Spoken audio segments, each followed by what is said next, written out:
Huawei, the Chinese telecoms manufacturer with the difficult-to-pronounce name, announced a 33% increase in profits last year, despite questions from the EU about anti-competitive practices and security fears raised by the US Congress.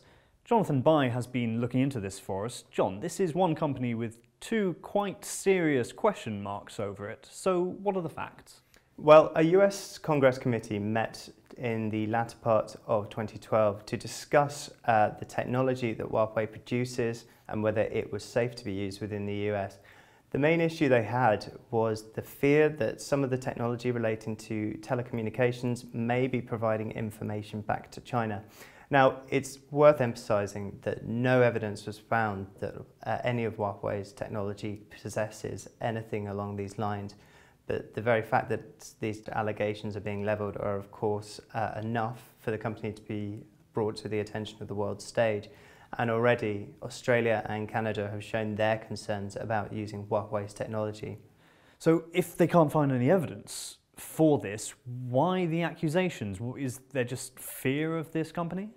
Well, absolutely. The fear is really through the growth of the company and how fast it's been able to grow. It didn't even leave mainland China until around about 1997. And since then, it's gone on to become China's biggest telecommunications company. And indeed, it's gone on to gain significant market share across the globe, particularly in areas such as Africa.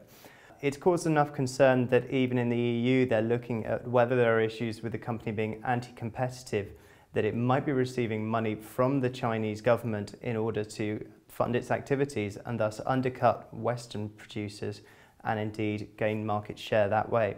Even if that's true, isn't that just normal practice? I mean, here in this country, we will give tax breaks to certain technological sectors, we give tax breaks to software developers. Isn't this China just supporting one of its growth industries? Well, absolutely, but the evidence really isn't that clear that China is supporting this company. The fact is, since its inception, Huawei has always tried to undercut its competition by slashing its profit margins to gain a larger market share. Well, as Huawei continues to expand its market share, we'll be reporting on it. More on this story and others at mobiletechnologyreport.com. We'll see you next week.